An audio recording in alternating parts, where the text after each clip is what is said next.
ese flaco medio calvo que visteis ahí hace un momento, ese es Luis Contreras. Luis Contreras es un tremendo siervo de Dios, fiel a la palabra y hombre dedicado. Es uno de los hombres por los cuales oro todos los días, por Luis Contreras y su familia.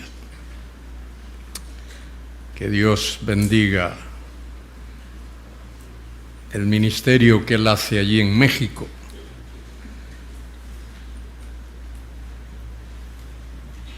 Y el hermano Edwin acaba de anunciar conferencias con el doctor Cornelio Rivera. No os la perdáis. No os la perdáis. Hace años, bueno, nos conocemos desde hace un montón de años, Cornelio y yo. Y hace años, Carlos Montoya me preguntó si yo podía recomendarle a alguien que viniese aquí a enseñar. Y pensé y le dije, mira, tengo a alguien a quien puedo recomendar. Y es a don Cornelio Rivera. Cornelio es catracho, nacido en Tegucigalpa, de todos los sitios del mundo.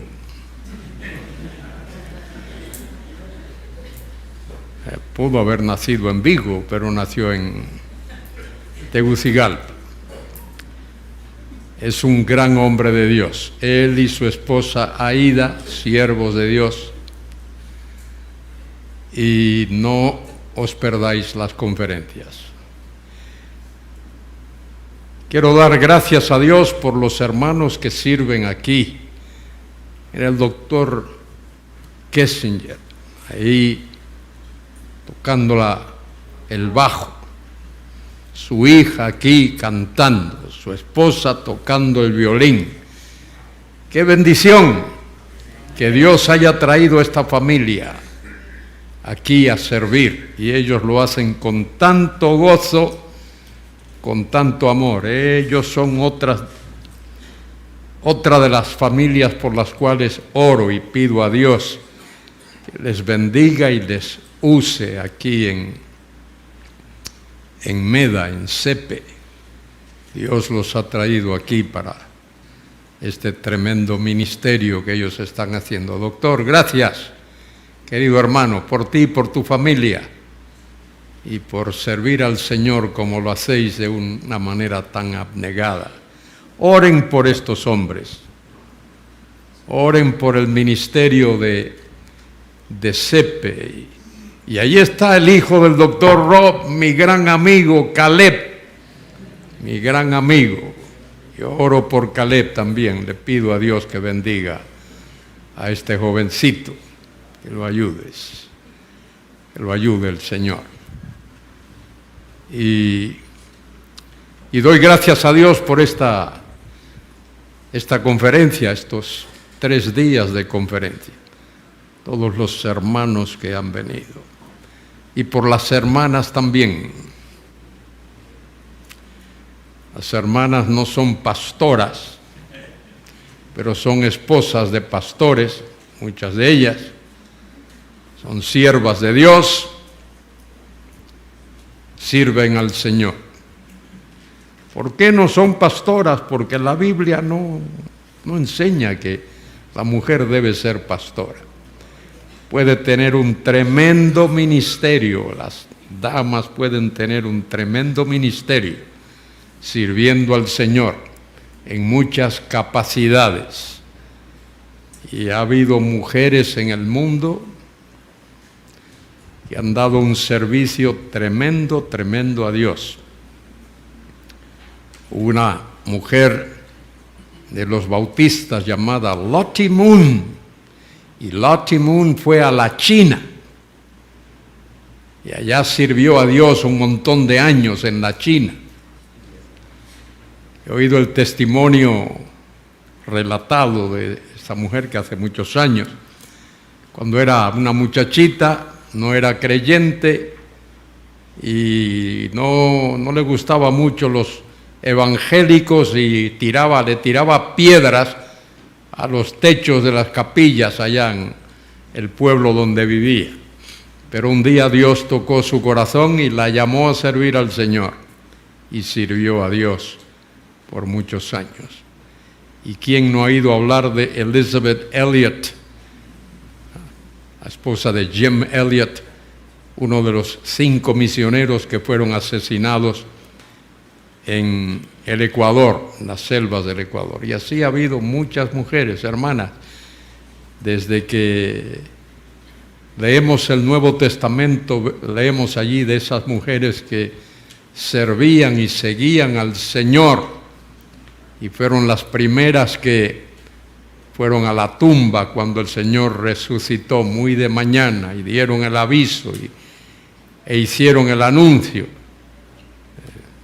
Entonces las mujeres pueden tener un tremendo ministerio. Yo doy gracias a Dios por estas hermanas que han venido aquí en estos días y han participado de estas conferencias, y les animo a que sirvan al Señor, que doblen sus rodillas, que sean mujeres de oración y mujeres de compasión. Y ¿por qué no? Mujeres de acción también, que pueden serlo. Así es que gracias a Dios por todas vosotras que estáis aquí y por este tiempo que hemos invertido. Vamos a abrir nuestra Biblia en el último libro, el libro del Apocalipsis.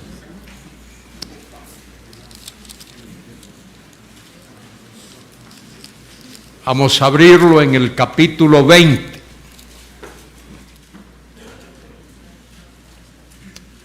Apocalipsis capítulo 20. Y voy a leer los versículos del 1 al 6.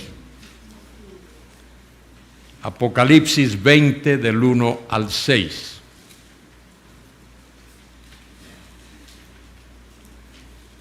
¿Tenéis una Biblia en la mano? ¿Sí? Amén. Bien, dice, ahí en la Reina Valera comienza con vi, pero en el texto original hay una conjunción. Y vi. ¿Por qué es importante esa conjunción?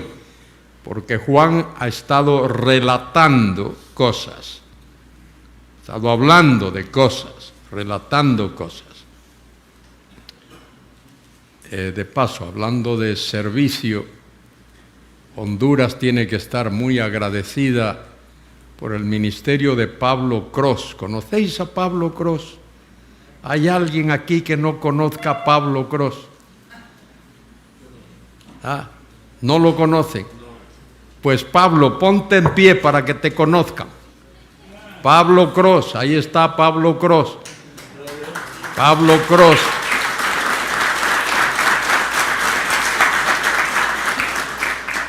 Lleva como 150 años sirviendo aquí en Honduras. Por lo menos a mí me parece. Y su querida esposa Elizabeth. Elizabeth, que la gente te conozca. Ponte en pie, Elizabeth. Mire qué mujer más guapa el Señor le dio a Pablo. Me parece recordar que ella nació por Chile, por ahí, por un país. Miren. Ella me contó su historia, yo la recuerdo. Es una sierva de Dios también. Y mire, les voy a decir una cosa. No creo que hoy hay apóstoles. No hay apóstoles. Desde el siglo I para acá no hay apóstoles. Pero si yo creyese que hay, Pablo Cros sería uno. Os lo digo. Este hombre y su esposa han servido a Dios fielmente, fielmente. Esa carpa que está ahí, él la pone todas las veces, por lo menos que he estado aquí, él trae esa carpa para ayudar aquí y cooperar. Hombre de Dios, hombre de oración, él ha ido a las aldeas por ahí de Honduras y ha servido y ayuda a los pastores, les orienta, les aconseja, les instruye. Señor, gracias por Pablo Cross y por Elizabeth, gracias a Dios. Te queremos, Pablo y Elizabeth, lo sabéis. Bien, decía que en el Apocalipsis el capítulo comienza con un "y", porque hay una serie de datos que se van enlazando. Y ahí esa conjunción es importante. Y vi un ángel que descendía del cielo con la llave del abismo y una gran cadena en la mano, y prendió al dragón, la serpiente antigua que es el diablo y Satanás, y lo ató por 1000 años. Y lo arrojó al abismo, y lo encerró y puso su sello sobre él, para que no engañase más a las naciones, hasta que fuesen cumplidos 1000 años. Y después de esto debe ser desatado por un poco o por un poquito de tiempo. Y vi tronos, y se sentaron sobre ellos los que recibieron facultad de juzgar.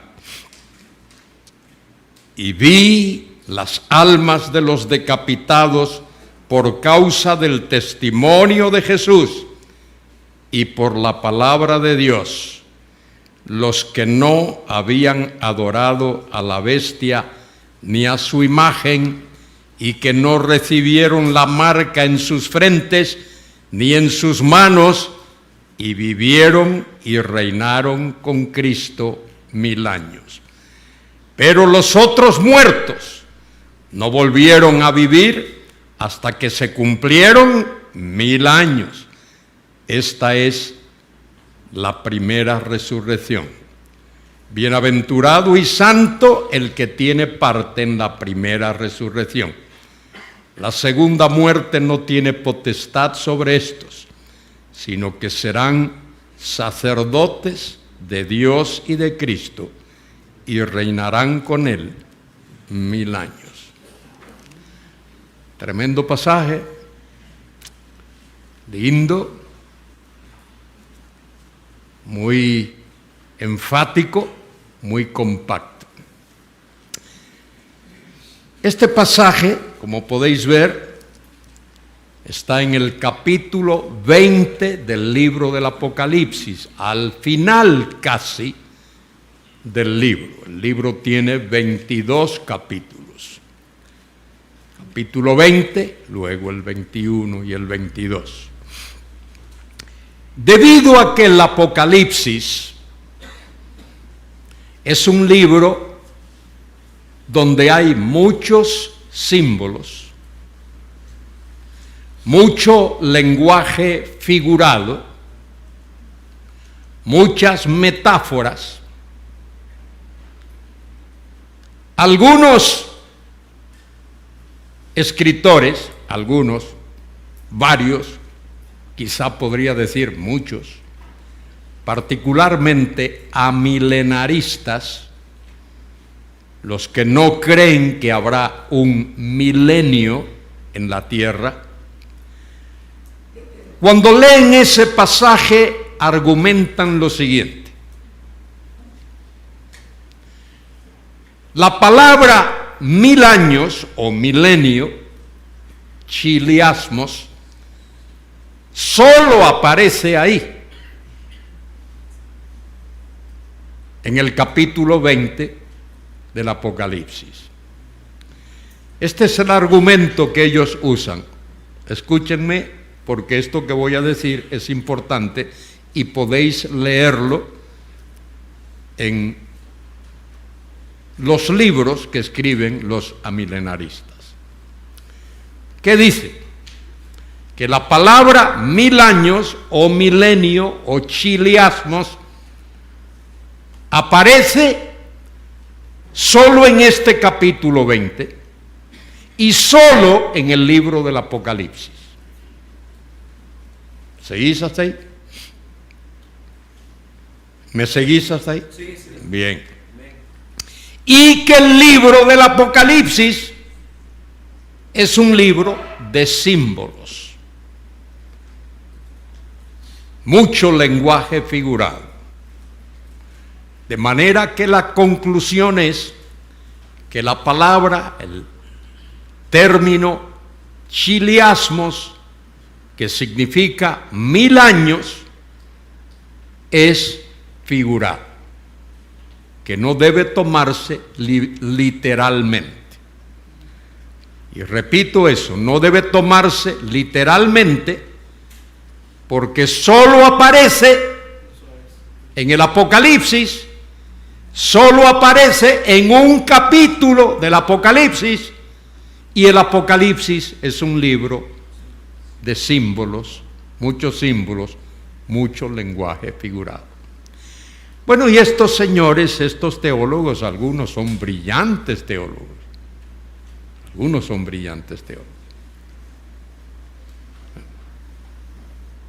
Doctor Hockima, doctor Luis Berkov y muchos otros del campo amilenarista. Pero ese argumento hay que refutarlo.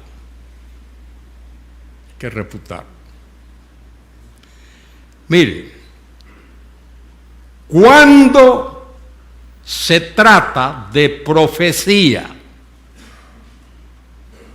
cosas que van a ocurrir, como por ejemplo en la tribulación, en los días finales, todo lo que tiene que ver con profecía, el vocabulario relacionado con la profecía es vocabulario abstracto,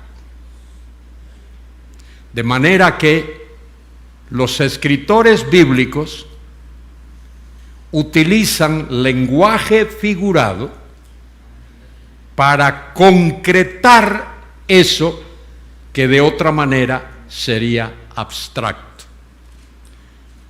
Cuando uno lee el libro del profeta Isaías, todos los pasajes escatológicos, proféticos, están llenos de figuras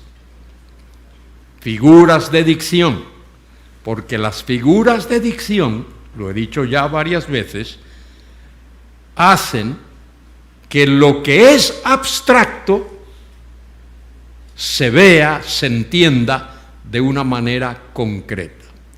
Por ejemplo, si uno dice Satanás, esa palabrita, Satanás, la gente no entiende. Pero la Biblia usa la palabra el dragón, y dragón ya es otra cosa. Dragón, todos sabemos lo que es un dragón y lo que hace el dragón. Por lo menos lo que hace es atemorizar a alguien. La Biblia utiliza para hablar del anticristo, lo llama la bestia. Y la bestia describe no la figura como luce, como se ve externamente el anticristo, sino enfatiza el carácter.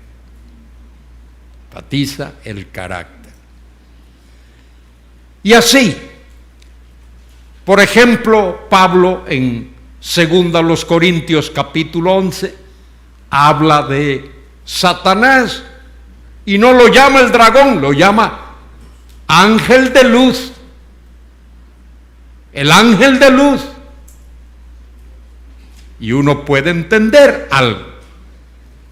En el Antiguo Testamento, cuando el ser humano fue tentado en el huerto, dice la Escritura que impersonó, tomó la forma de una serpiente, y todos entendemos la serpiente. De manera que las figuras se usan en la Biblia, las figuras de dicción, no para oscurecer, sino para aclarar.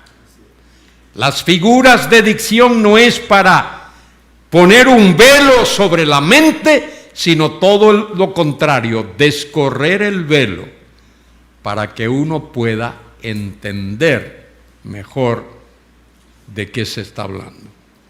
Aquí es exactamente lo mismo. Exactamente lo mismo. Aquí se habla de un milenio, 1000 años. Pero fíjese otra cosa. Todo el Antiguo Testamento, prácticamente, todo el Antiguo Testamento, desde el Génesis hasta Malaquías, enseña que en esta tierra habrá un reino mesiánico, un reino sobre el cual el Mesías ha de reinar. En Génesis se habla de eso. Génesis 49, cuando Jacob bendice a sus hijos, cuando llega Judá le dice: el cetro no se apartará de Judá, ni el dador de la ley, hasta que venga Silo. Y Silo es una palabrita hebrea que significa aquel a quien le pertenece, aquel que tiene el derecho. Tiene el derecho de reinar, le pertenece el reino.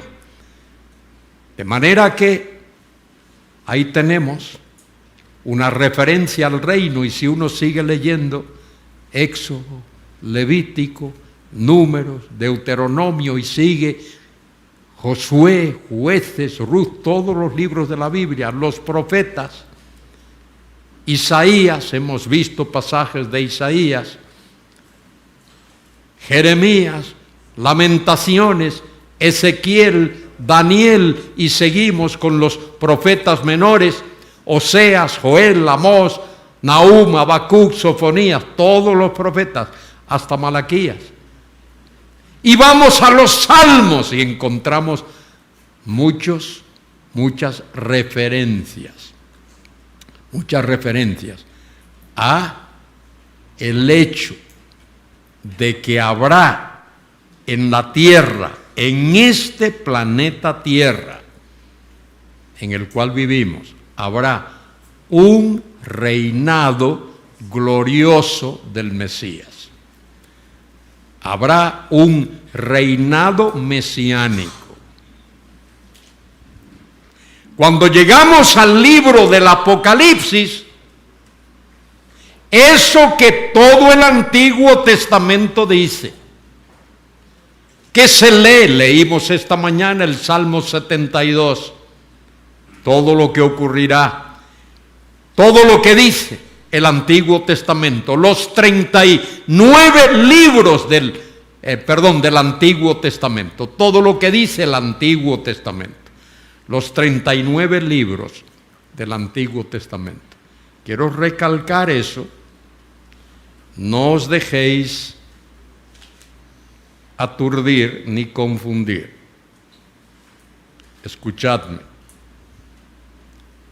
Todo el Antiguo Testamento, desde Génesis hasta Malaquías, enseña que en este planeta Tierra un día va a haber un reino mesiánico, el reinado glorioso del Mesías, el reinado durante el cual la gloria de Cristo será vista, la gloria de Cristo se verá. De manera que eso lo enseña todo el Antiguo Testamento. ¿Me habéis entendido hasta ahí? Todo el Antiguo Testamento enseña que habrá un reinado glorioso del Mesías. Y eso incluye también lo que los evangelios sinópticos enseñan. Mateo, Marcos y Lucas. Que el Mesías ha de regresar a reinar. Apocalipsis 20 del 1 al 6. Concretamente nos enseña que ese reinado mesiánico, ese reinado de Cristo en la tierra, durará 1000 años. Quiero explicar esto.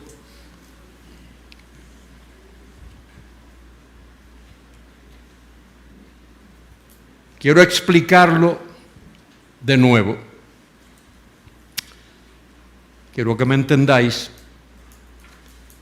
porque os vais a encontrar muchos por ahí que niegan que va a haber un milenio. Fíjese, puedo predicar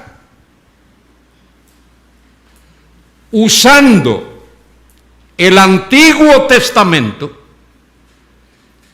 y los Evangelios, puedo predicar con claridad, con contundencia, con apego a las Escrituras, puedo predicar que un día en esta tierra va a haber un reino mesiánico. Que Jesucristo ha de regresar a reinar en este mundo. Y que ha de reinar con justicia, que ha de reinar en paz, que ha de reinar en gloria y en santidad. Ha de reinar. Puedo predicar usando el Antiguo Testamento y los Evangelios esa verdad bíblica. La contribución que Apocalipsis 20 del 1 al 6 hace es decirnos que ese reino glorioso del Mesías en la tierra, ese reinado que Cristo ha de inaugurar cuando venga a la tierra por segunda vez, ha de durar 1000 años. ¿Me habéis entendido?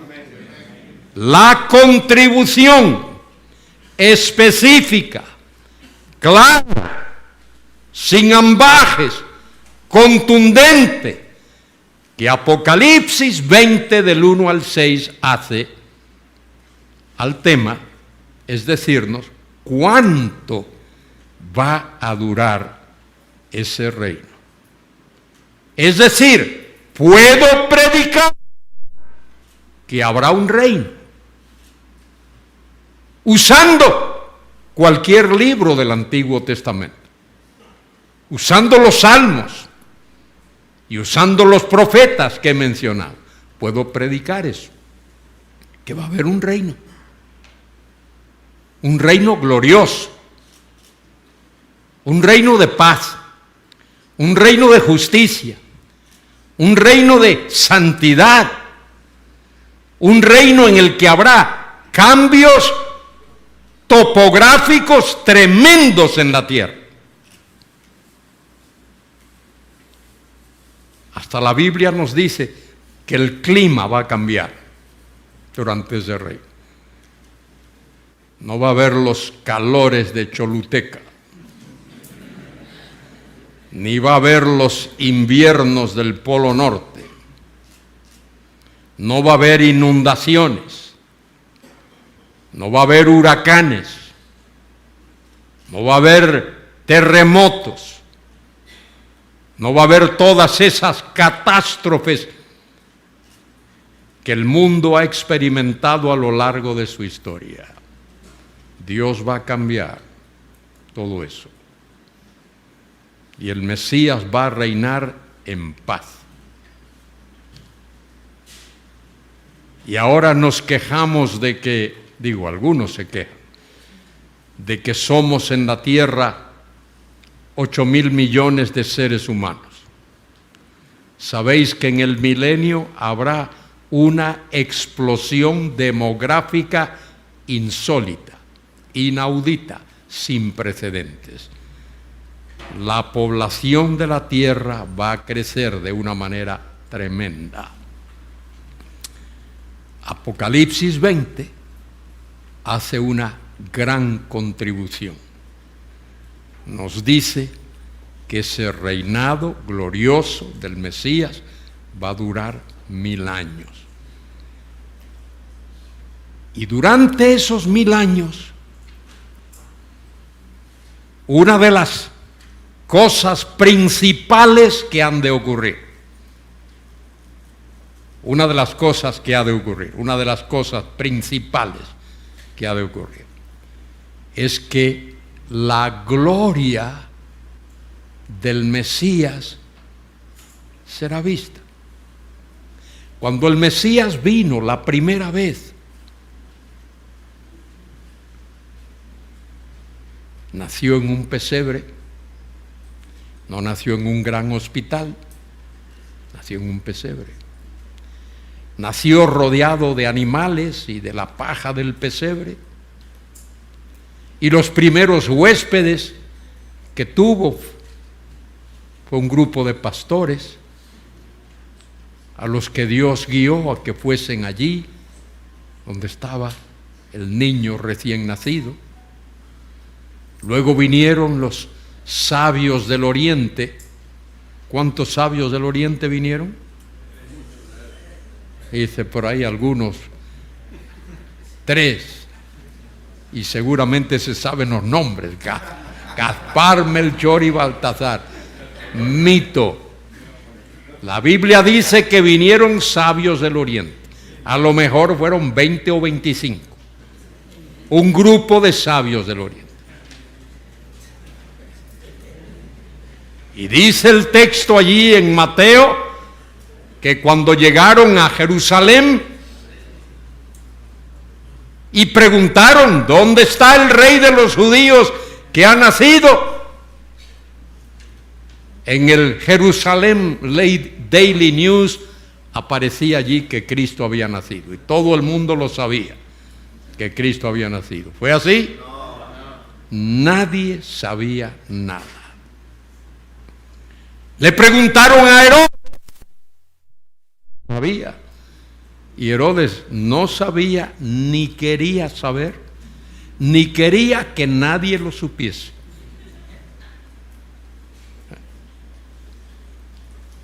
Y Herodes, cuando vio lo que venía, dio una orden: matar a todos los niños. ¿De cuántos? De 2 años abajo. Por eso es muy posible que Cristo naciese por el año 5 antes de Cristo, o 6. ¿Por qué?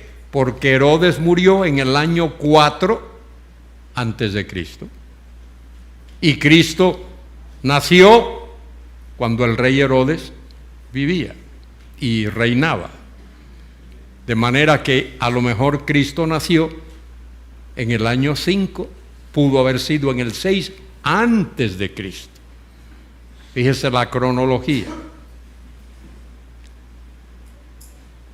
Y luego la familia del niño que ha nacido tiene que salir huyendo y se va a Egipto,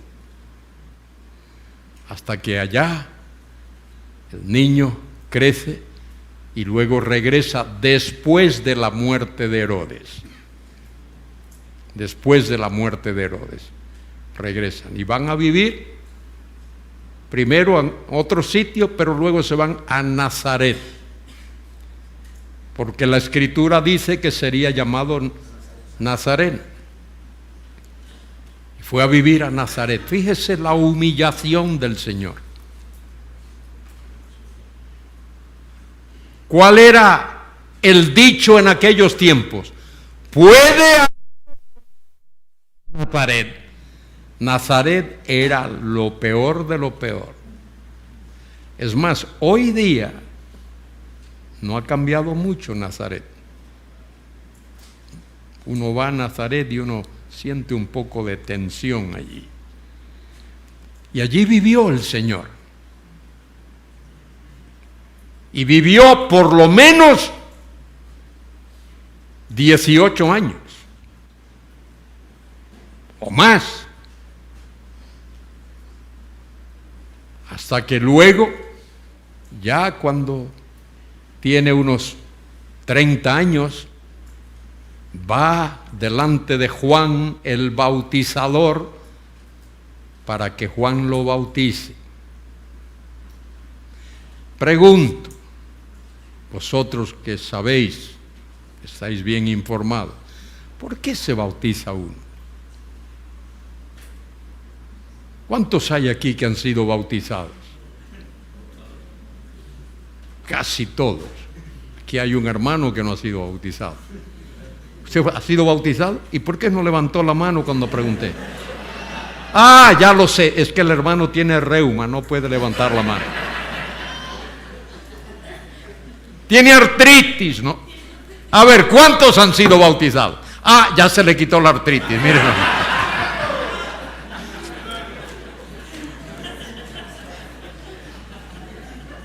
¿Por qué bautiza uno? ¿Por qué? Porque uno quiere dar testimonio público de su fe en el Señor. Uno se bautiza porque ha nacido de nuevo y ahora quiere dar testimonio público. Pero ¿por qué se bautizó Jesús? Él no tenía pecado que confesar. ¿Por qué se bautizó?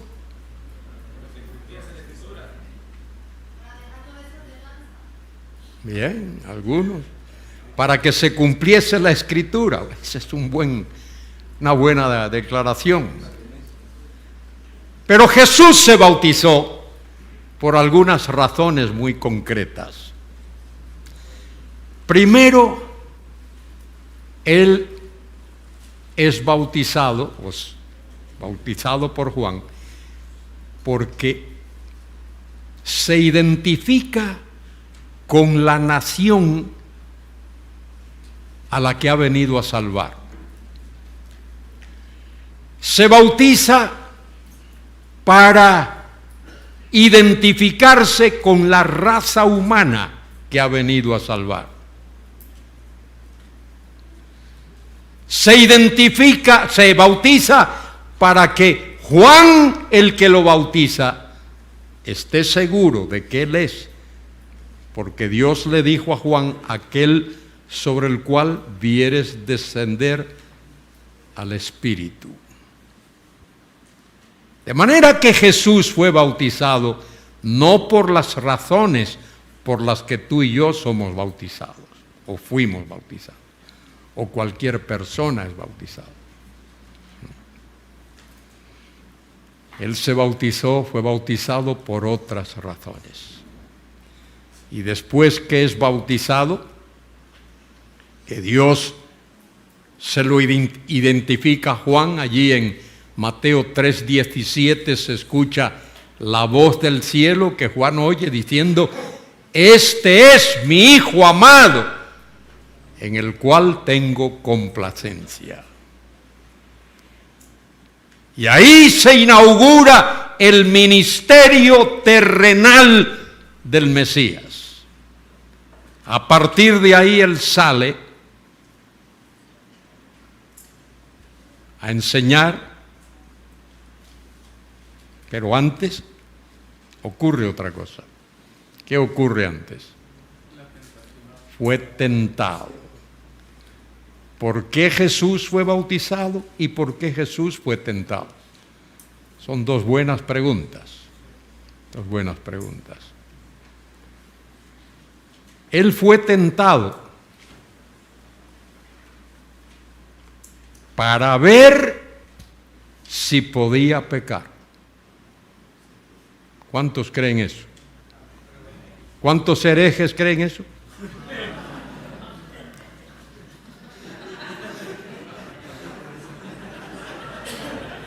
¿Cuántos herejes creen eso? Esa no fue la razón por la cual él fue bautizado. Tentado, perdón. Esa no fue la razón por la cual él fue tentado. Decir eso, que él fue tentado para ver si podía pecar, es como decir que los ingenieros civiles de carretera construyen un puente sobre un río, sobre un barranco, sobre lo que sea, y cuando lo terminan después de 2 o 3 años de trabajar, o 4, 5, 10, aquí en Honduras a veces 20 años,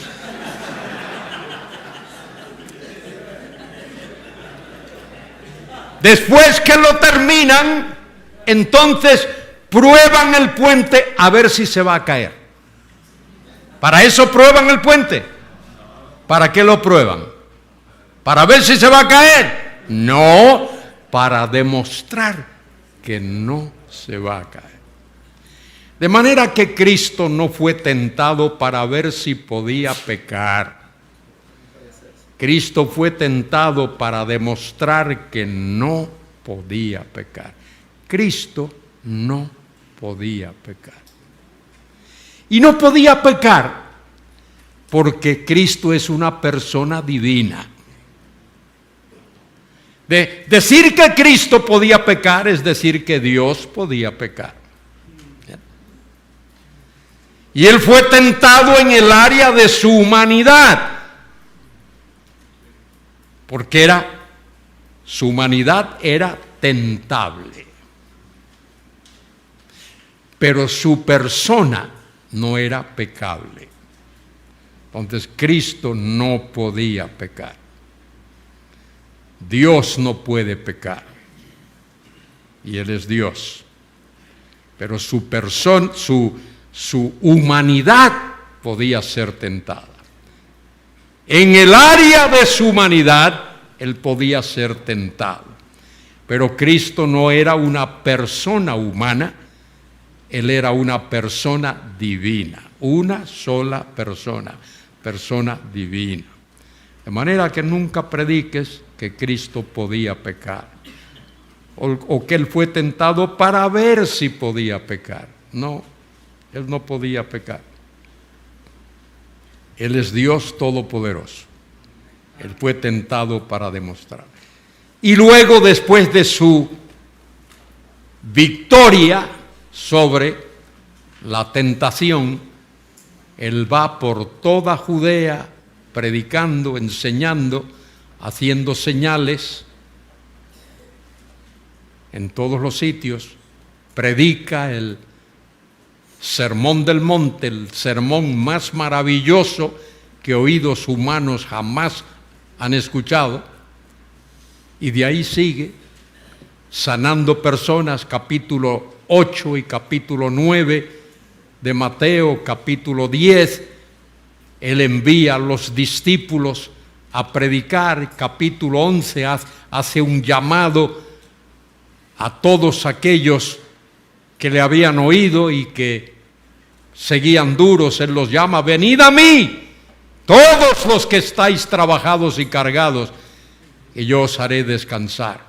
Llevad mi yugo sobre vosotros, porque mi yugo es fácil y ligera mi carga. Y luego en el capítulo 12, Él sana a un endemoniado, sordo y mudo y no sé qué más. Y entonces lo acusan de haber hecho eso por el poder de Satanás. Fíjese todo lo que tuvo que soportar. Y debido a la dureza del corazón de esa gente, Él les predica por parábolas. Capítulo 13 de Mateo es parábolas para que oyendo no escuchen y viendo no vean, porque sus corazones estaban endurecidos. Y esas parábolas eran para que no recibiesen mayor condenación. Porque si Él les seguía hablando claramente como lo había hecho hasta ahí, la condenación sería mayor. Y así el Señor enseña capítulo 14, capítulo 15, 16, ya lo vimos, cuando anuncia que Él establecería la iglesia en este mundo. Capítulo 17, la transfiguración. Capítulo 18, la comunidad de creyentes que Él está formando. 19, 20, 21. Y habla allí su entrada llamada triunfal. 22, 23, llora sobre Jerusalén, Jerusalén, Jerusalén, que matas a los profetas y apedreas a los que te son enviados. ¿Cuántas veces quise, fíjese una prueba de su deidad, cuántas veces quise juntar a tus hijos como un águila o una gallina junta sus polluelos debajo de sus alas? Solo Dios puede hacer eso. ¿Quién va a poder juntar a todos los habitantes de Jerusalén, a todos los hijos, de esa manera si no es Dios? Y en el capítulo 24 predica su gran sermón profético. Tremendo sermón profético. Los discípulos esperan a estar con Él en el Monte de los Olivos y allí le preguntan: dinos, ¿cuándo serán estas cosas?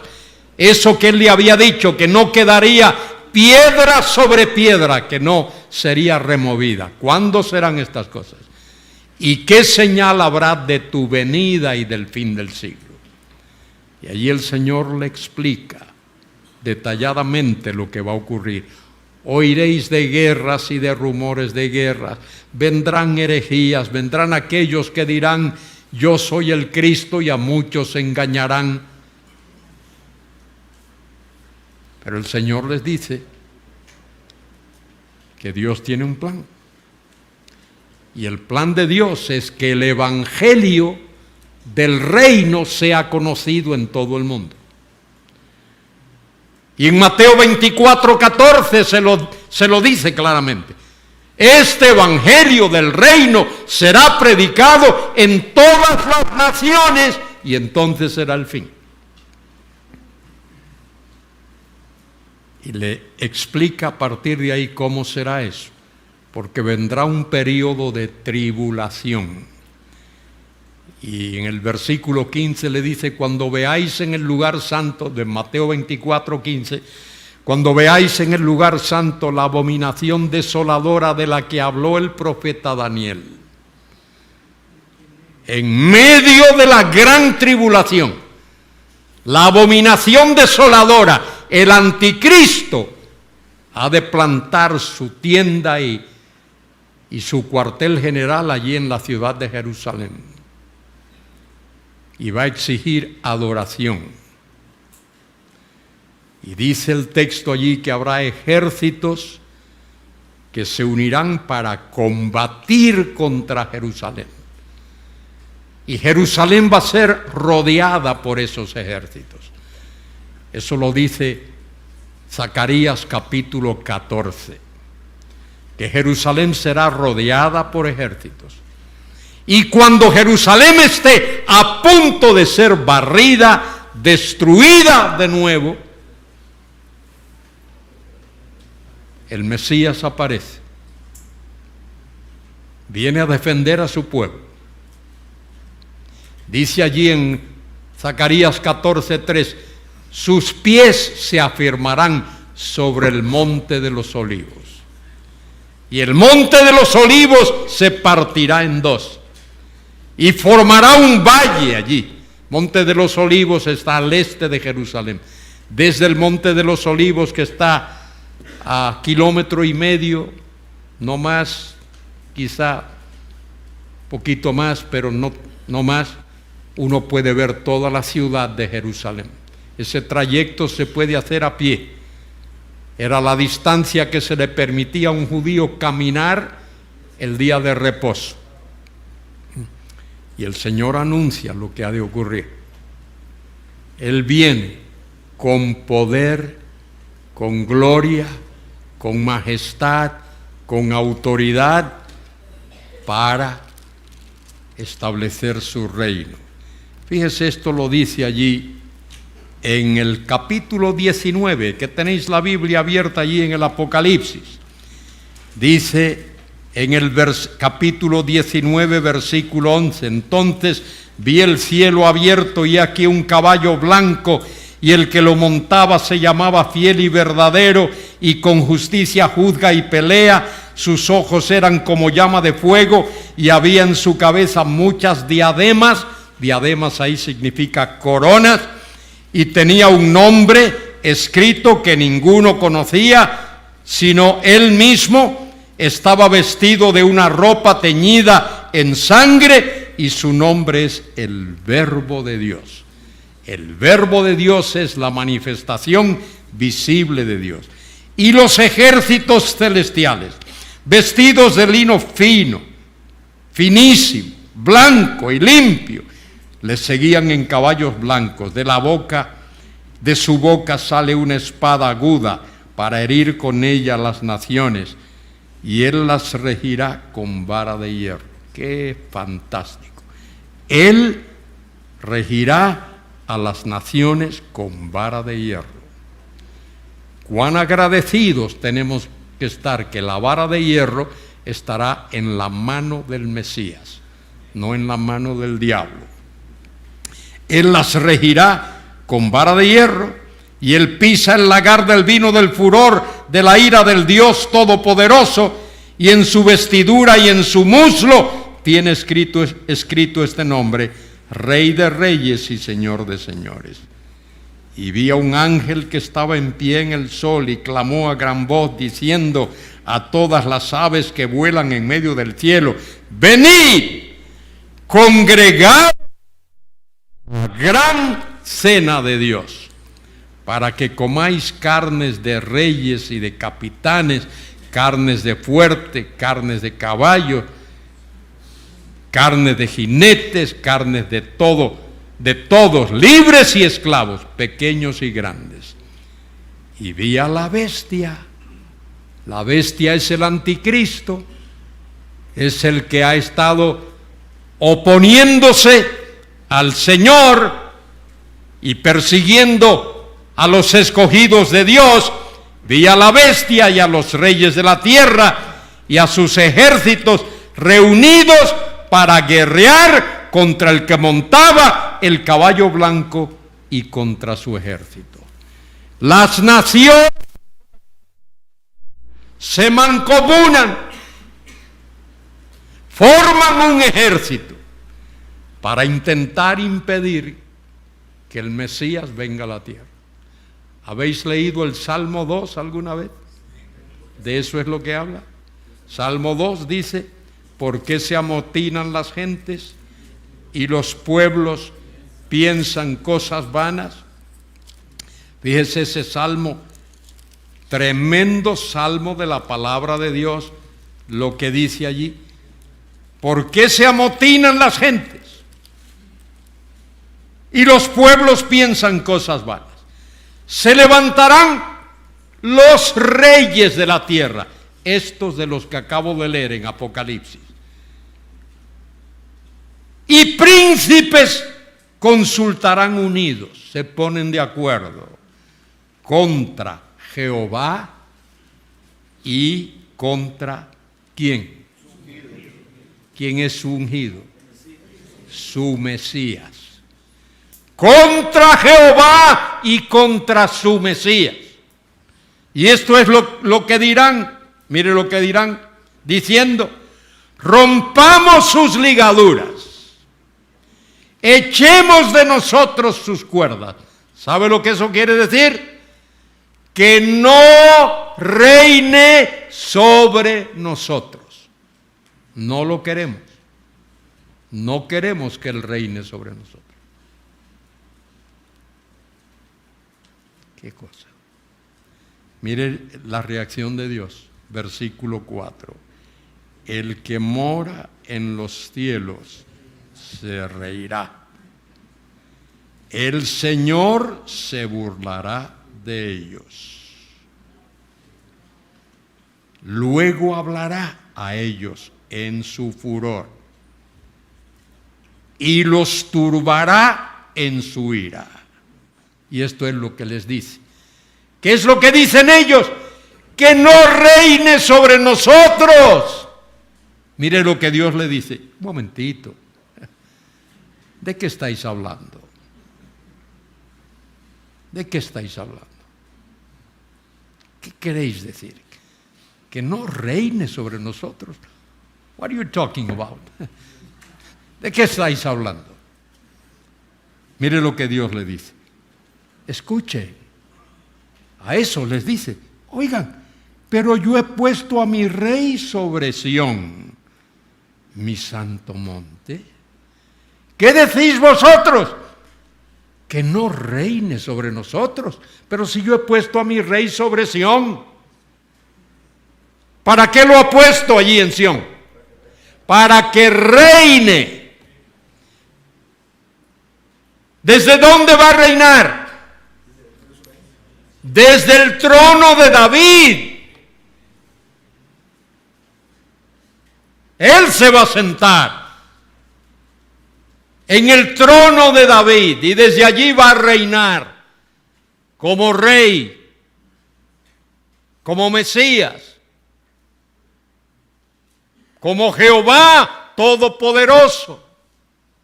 Va a reinar. Pero yo he puesto mi rey sobre Sión, mi santo monte. Y dice el texto, dice Dios, yo publicaré el decreto. Mire el decreto que Dios dice que publica, la orden. El decreto, la orden que Dios ha publicado. Jehová me ha dicho, mi hijo eres tú, yo te engendré hoy. ¿Qué significa eso? Mi hijo eres tú, yo te engendré hoy. ¿Quieres saber lo que eso significa? ¿Cuántos quieren saberlo? 4 nada más quieren saberlo. Muy bien. Si tú quieres saber lo que eso significa, ven conmigo al capítulo 13 del libro de los Hechos de los Apóstoles. Capítulo 13 de Hechos de los Apóstoles.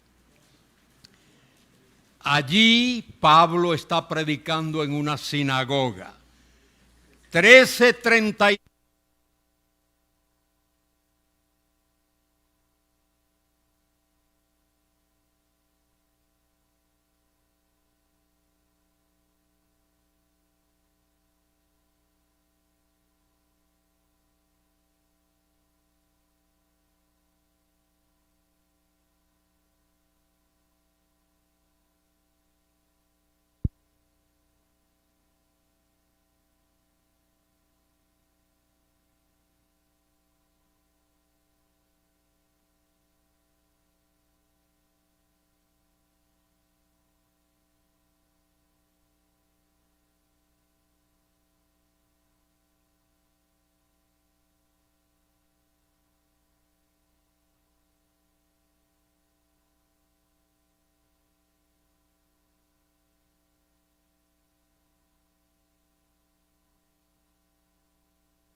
tienes que ir a un sitio a buscar información, ahí te lo dice. Mi hijo eres tú, yo te he engendrado hoy, tiene que ver no con el origen de Cristo, no con el hecho de que Él haya sido engendrado en la eternidad o por ahí en otro sitio.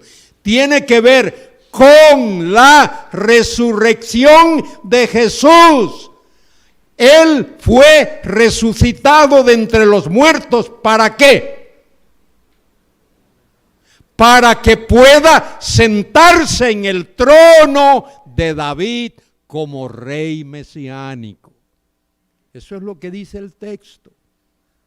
Eso es interpretación literal del texto, eso es hermenéutica literal, lo que el texto está diciendo en su contexto. De manera que cuando dice, yo publicaré el decreto, Jehová ha dicho, mi hijo eres tú, yo te engendré hoy, lo engendró al sacarlo del sepulcro vivo, glorioso, para que pueda sentarse en el trono de David como rey mesiánico. Lo dice la Biblia claramente, ahí está.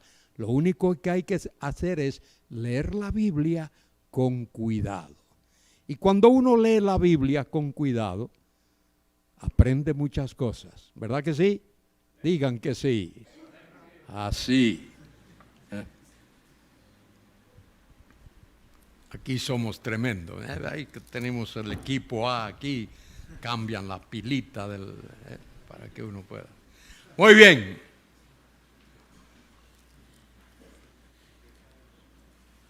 Y eso fue lo que ocurrió con el Señor. Él murió en la cruz. Dios murió en la cruz. Y no nos sorprendamos, ese que murió en la cruz es Dios, ¿o no? Él murió en la cruz.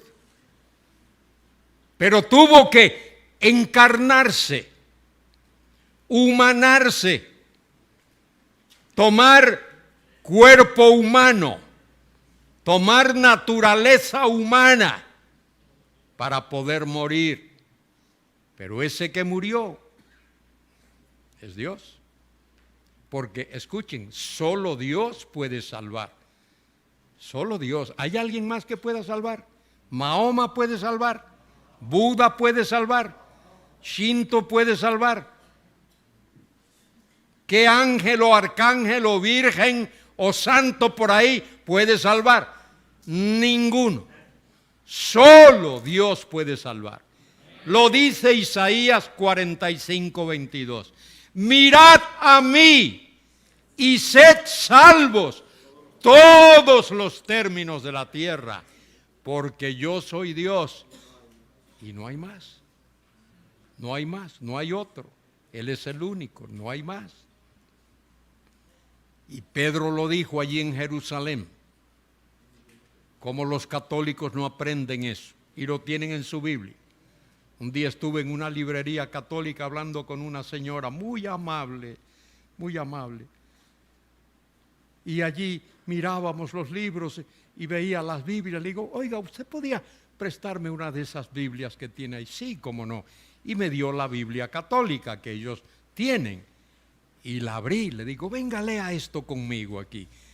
Hechos 4:12, donde Pedro dice, y en ningún otro, cero, en ningún otro, hay que salvación. En ningún otro hay salvación.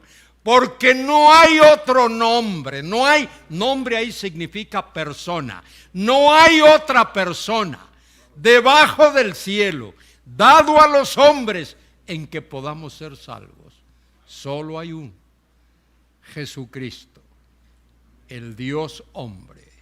El que en él cree no es condenado. Mas el que no cree, ya no tiene que esperar a morirse. Ya, no cree, ya. Porque no ha creído en el nombre del unigénito Hijo de Dios. El que cree en el Hijo tiene vida eterna. El que es incrédulo al Hijo no verá la vida, sino que la ira de Dios está sobre él.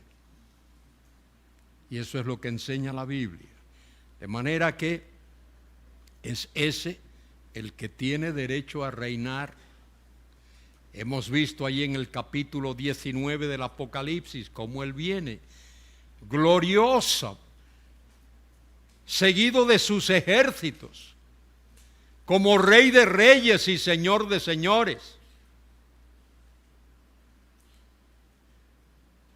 Y él es el único que entra en combate, con la espada que sale de su boca.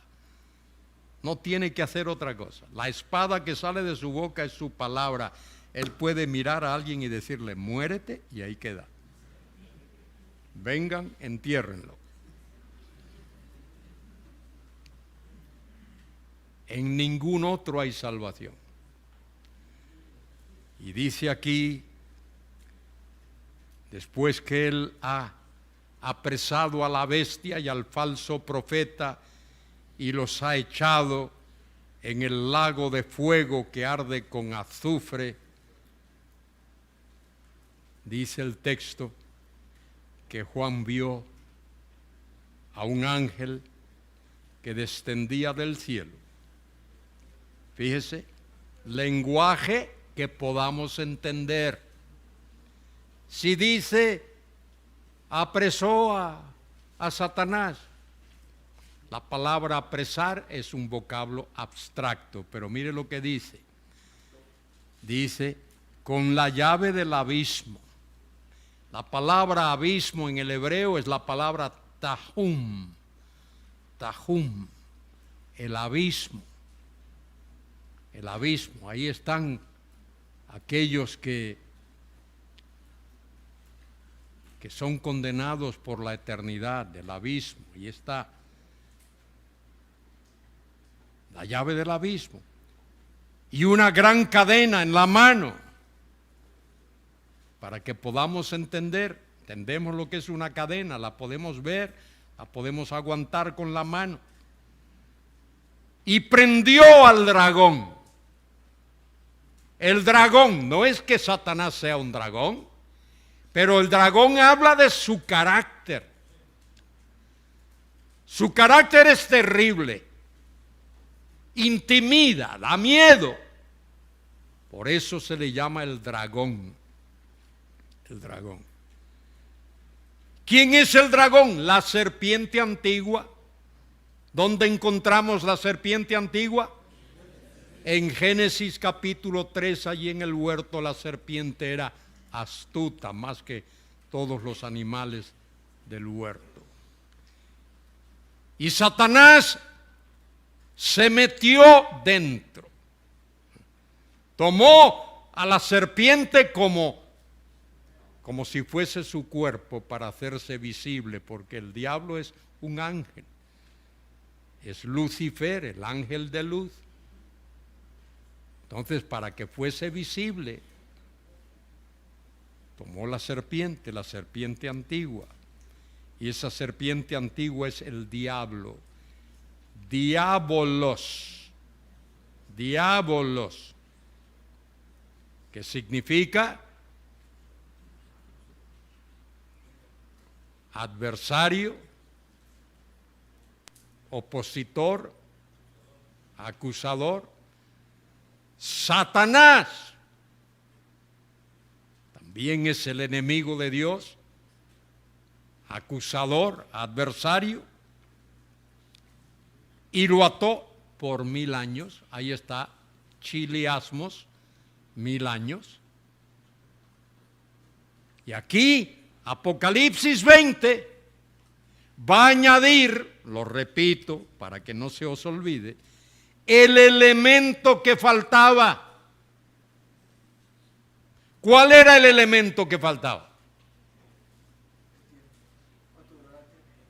¿Perdón?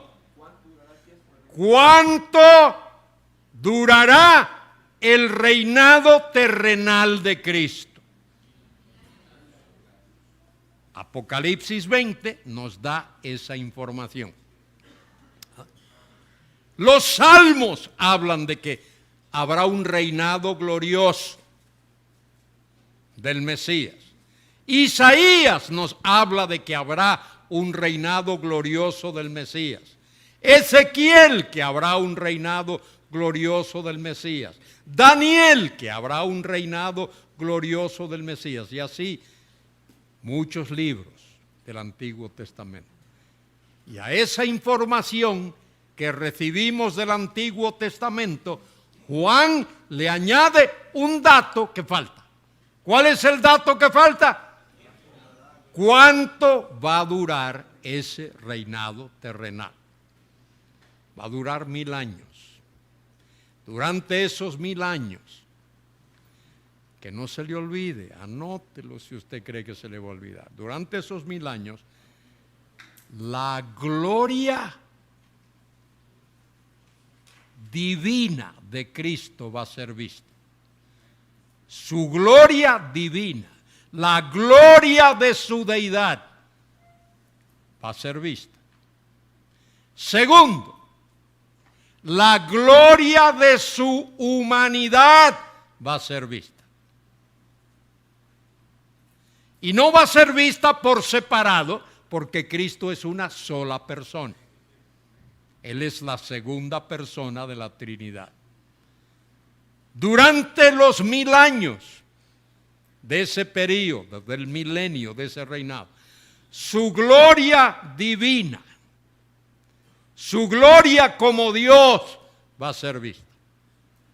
Y su gloria, la gloria de su perfecta humanidad, la gloria de su absoluta deidad y la gloria de su perfecta humanidad van a ser vistas durante esos 1000 años. ¿Para qué es el milenio? Para manifestar la gloria de Cristo. En el milenio, el tiempo cuenta. Por eso es milenio, 1000 años. El milenio no es la eternidad. Es lo que más se parece a la eternidad, pero no es la eternidad. Tiempo cuenta.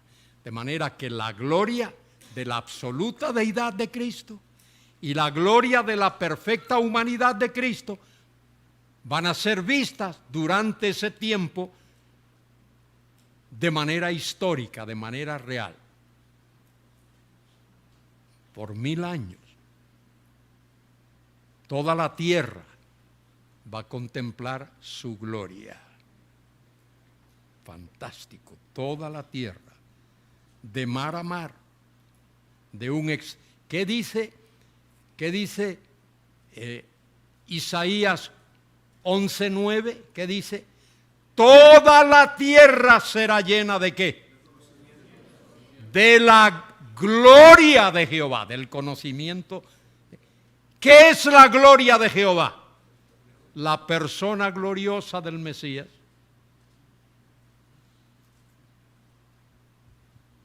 ¿Qué dice el texto? En el Evangelio de Juan, y vimos su gloria, gloria como la del único del Padre, lleno de gracia y de verdad. Él es la gloria de Dios.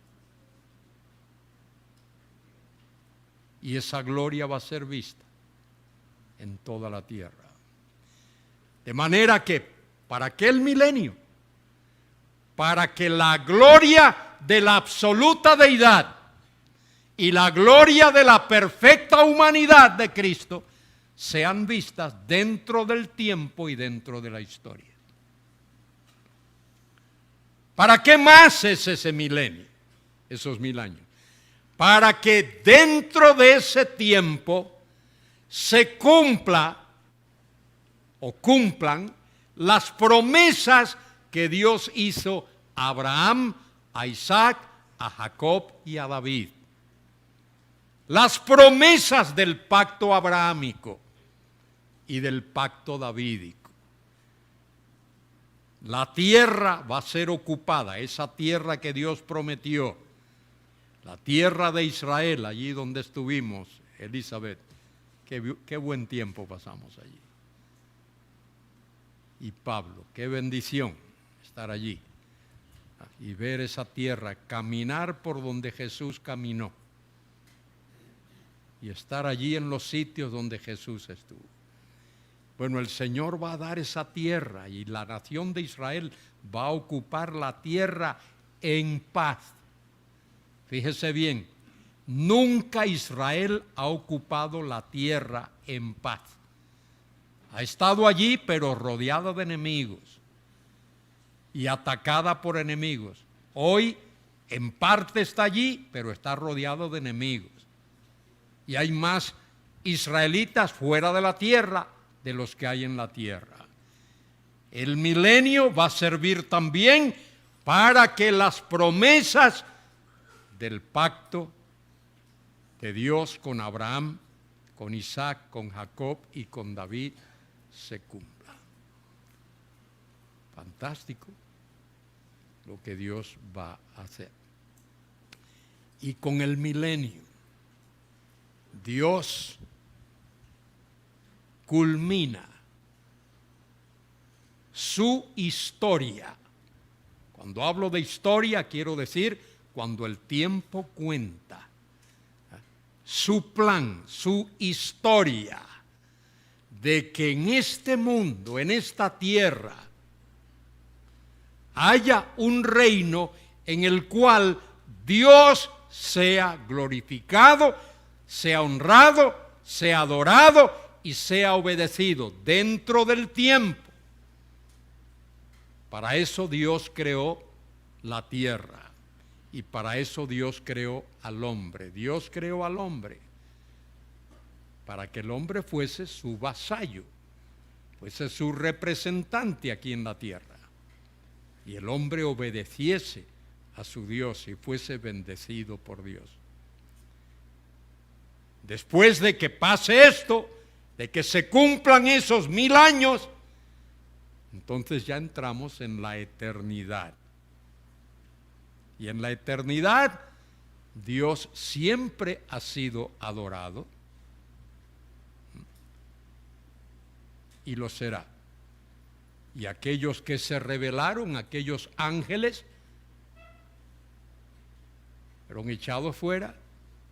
Y esos ángeles que se rebelaron nunca podrán ser salvos. Los ángeles nunca podrán ser salvos, porque cada ángel es una creación en particular. Dios creó a los ángeles uno por uno. Lo hizo todos a la vez, pero uno a uno. Solo Dios puede hacer eso. Los ángeles no tienen parentesco. No tienen mamá ni papá, ni primos, ni hermanos, ni tíos, ni suegras. Pobres suegras. Pobres suegras. Son buenas. Muchas de ellas son buenas. Yo tuve una suegra magnífica y ahora es mucho mejor. Está con el Señor en la gloria. Pero fue muy buena persona. Bien. La serpiente antigua, Satanás el diablo, lo ató por 1000 años y lo arrojó al Tajum, al abismo, y lo encerró y puso su sello sobre él para que no engañe más a las naciones. ¿Cuál es el principal ministerio del diablo en el mundo? Engañar a seres humanos, engañar a las naciones. Desde el principio, ¿qué le dijo al hombre? Con que Dios os ha dicho. Y le dijo una mentira. No moriréis. Y Dios le había dicho, sí moriréis. Y en la tentación, ¿qué hizo Satanás? Primero le dijo a Jesús, allí en Mateo 4, cuando el Señor, después de haber estado 40 días y 40 noches sin comer, tenía hambre, por su naturaleza humana, tenía hambre. Y el diablo le dice, dile a estas piedras que se vuelvan pan. Fíjese qué tremenda tentación. Suponte que el diablo te aparece a ti o a mí, que te aparezca a ti mejor.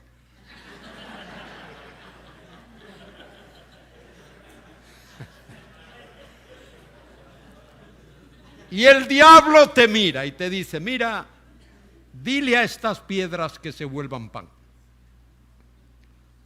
Tú estás todo un día diciéndole, piedras, volveos pan, piedras, volveos pan. Pasa ese día, viene el otro, y el otro, y el otro, y el otro, termina la semana, termina el mes, termina el año, y tú dices, piedras, volveos pan. ¿Se van a volver pan? No. Fíjese, esto es serio, esto es serio.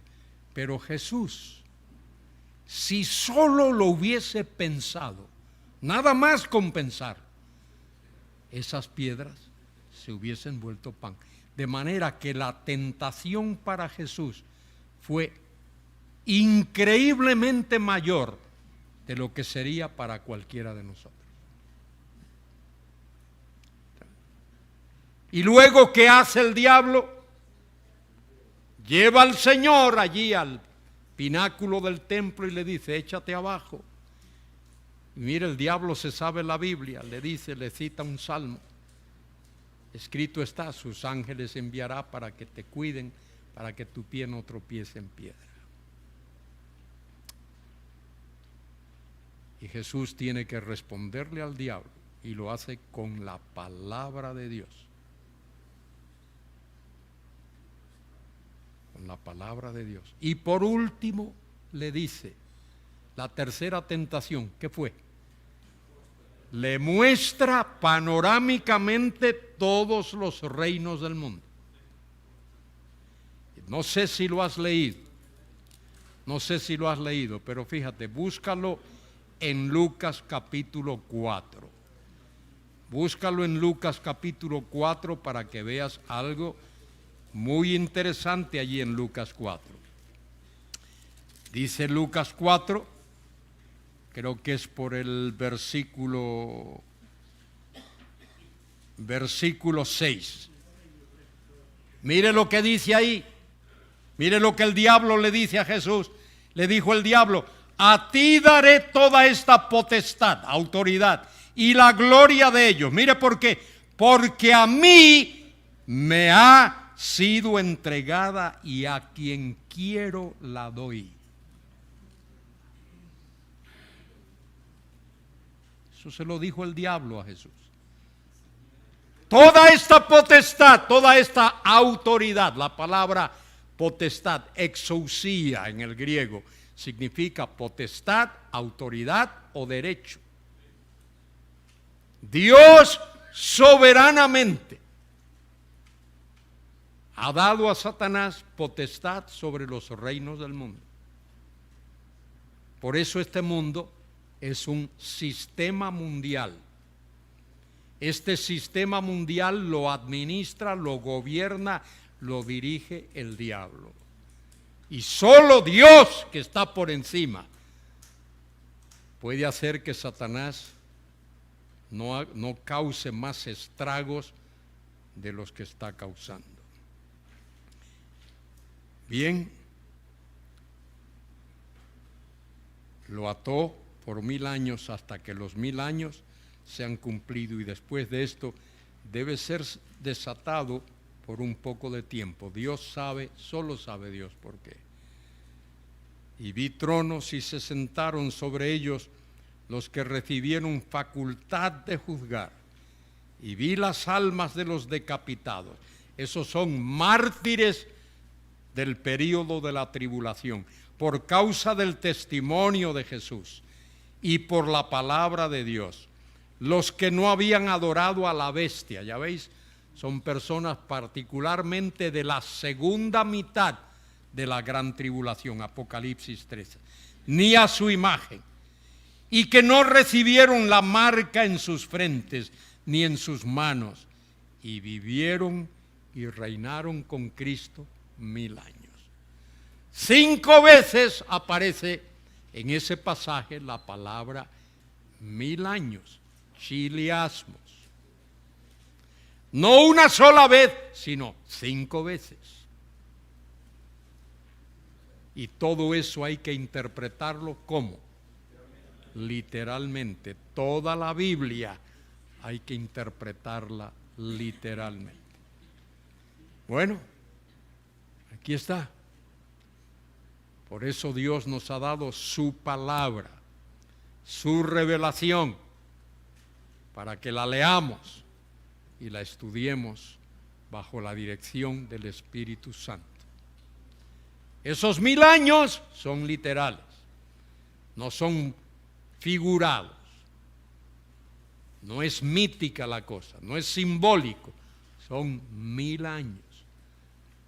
Y esos 1000 años es el tiempo que durará el reinado terrenal de Cristo, el reinado del Mesías aquí en esta tierra.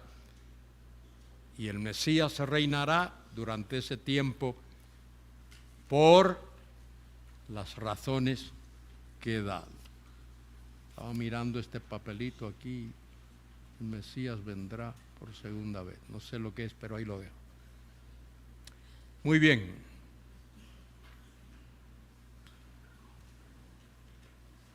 ¿Alguna observación que alguien tenga que hacer?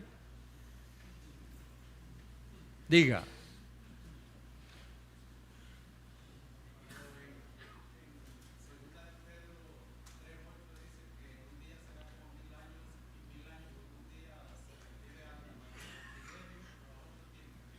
¿Qué dice el pasaje? Búsqueme el pasaje y léamelo.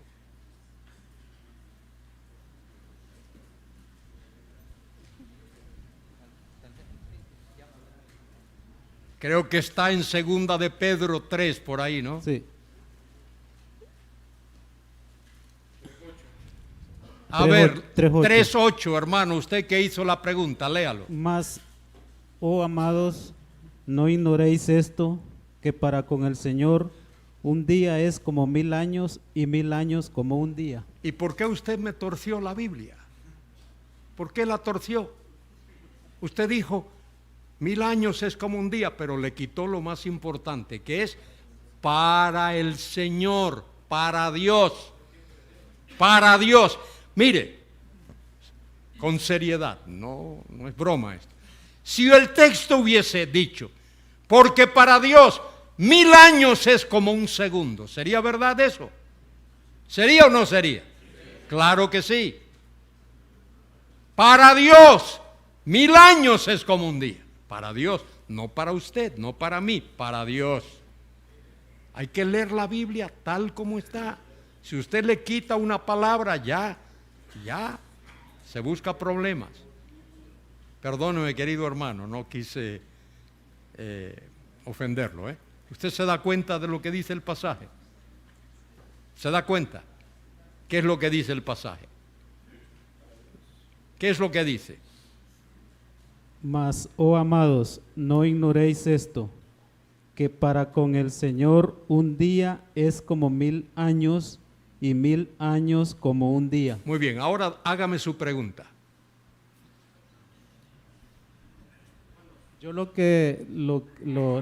respuesta que necesito pues es que si se está refiriendo al milenio o es a otro tiempo. No, ahí no se refiere al milenio. Ahí se refiere a cualquier situación.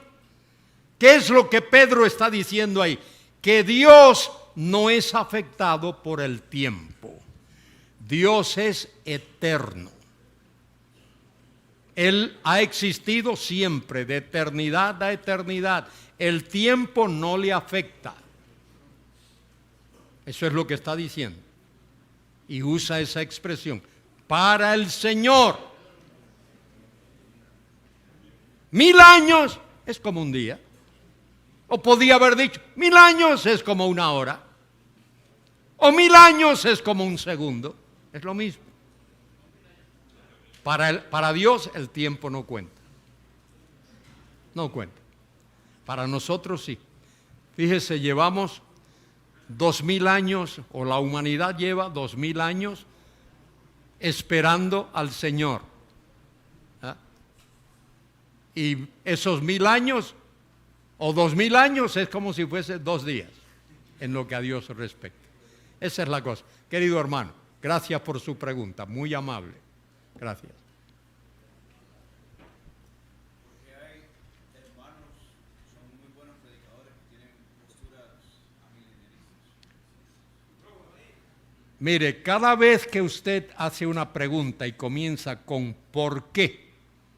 Esas son las preguntas más difíciles que hay de contestar. Ya lo expliqué aquí, si usted estuvo ayer,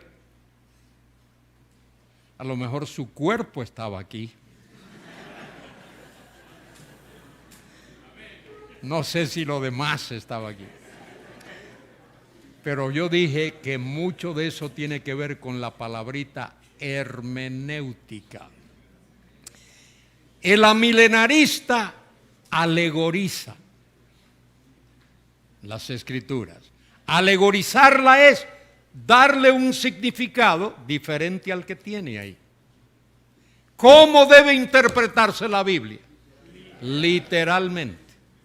El amilenarista dice, esos 1000 años es un periodo indeterminado, dicen algunos. Y no se refiere al hecho de que el Señor va a implantar. La iglesia ya es el reino. Pero fíjese, querido hermano, si la iglesia fuese el reino, ¿qué tiempo hace que existe la iglesia? ¿Cuántos años hace? Casi, vamos a decir 2000 años. 2 milenios. Entonces ya no es un milenio, ¿ya veis? Se buscan el problema de decir, no, es que milenio no es 1000 años, es un periodo indeterminado. Por eso otros, dándose cuenta de ese problema, que lo expliqué hoy, dicen que el milenio se realiza en el cielo. Cuando un creyente muere, va para el cielo, va para el reino, y ese es el milenio para él allí. Entonces se busca un problema mayor, porque los demás que estamos aquí, que somos creyentes, no tenemos nada que ver con el milenio.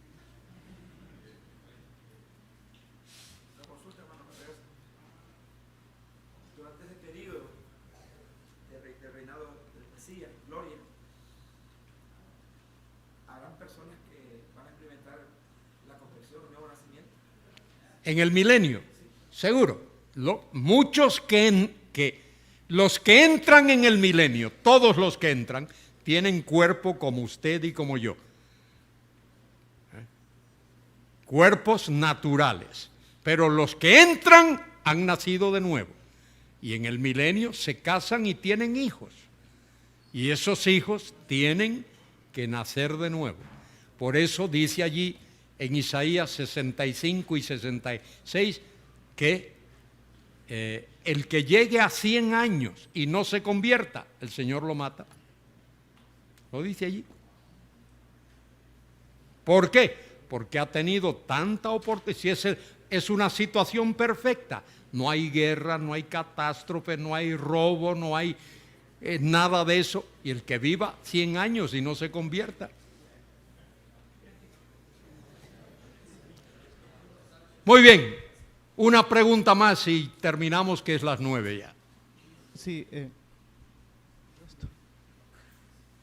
la geopolítica, hermano, que estamos viendo en estos tiempos, ¿cree usted que nos está acercando a estos eventos?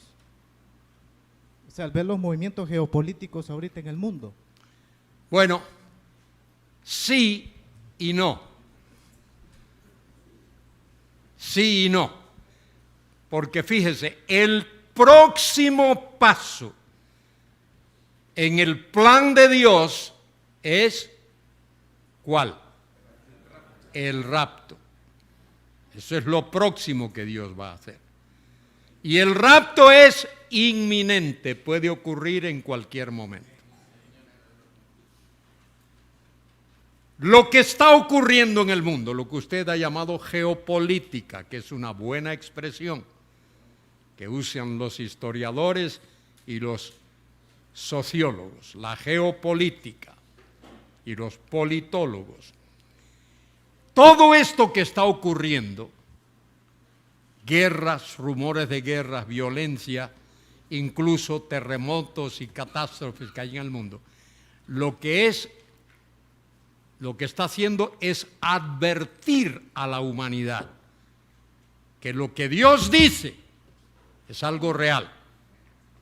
No que lo que está ocurriendo ya es el cumplimiento, pero presagia el cumplimiento.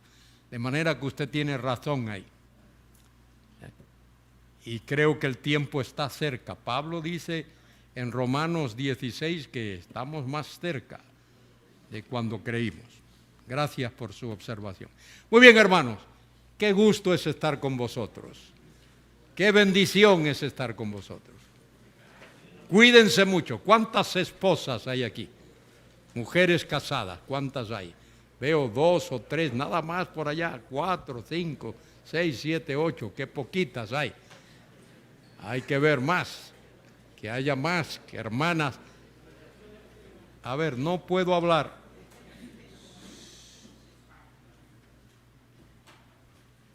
Bien, hermanas que aprendan lo que la Biblia dice, hacer ayudas idóneas o ayuda idóneas para sus maridos. Que sus maridos aprendan a tratarlas bien.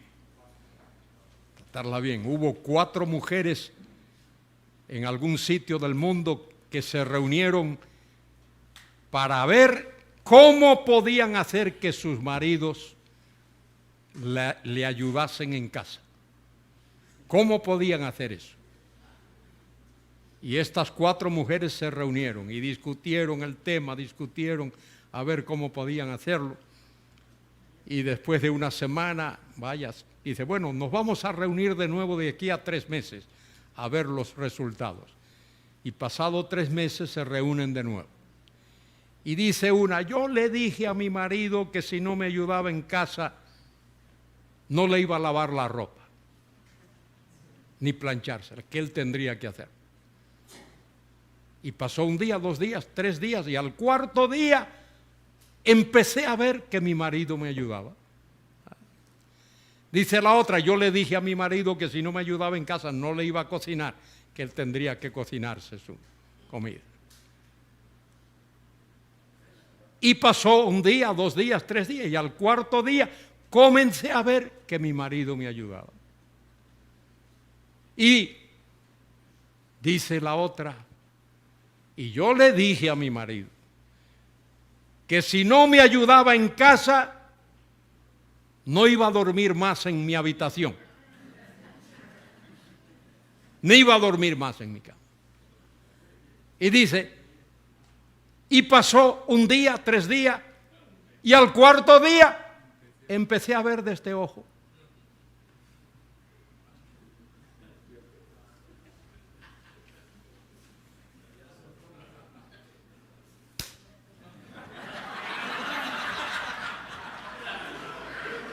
Ahora despiertan. Yo sabía, me sospechaba que erais lentos, pero no me había dado cuenta. Vamos a orar, hermano. Vamos a orar. Padre querido, gracias por tu gran amor. Gracias por los pastores y ancianos y siervos de Dios que tenemos aquí. Quiero darte gracias por Pablo Cross y por Elizabeth, su esposa. Gracias por el ministerio que has dado a estos hermanos y por la tremenda bendición que han sido al pueblo de Honduras y a muchos de nosotros.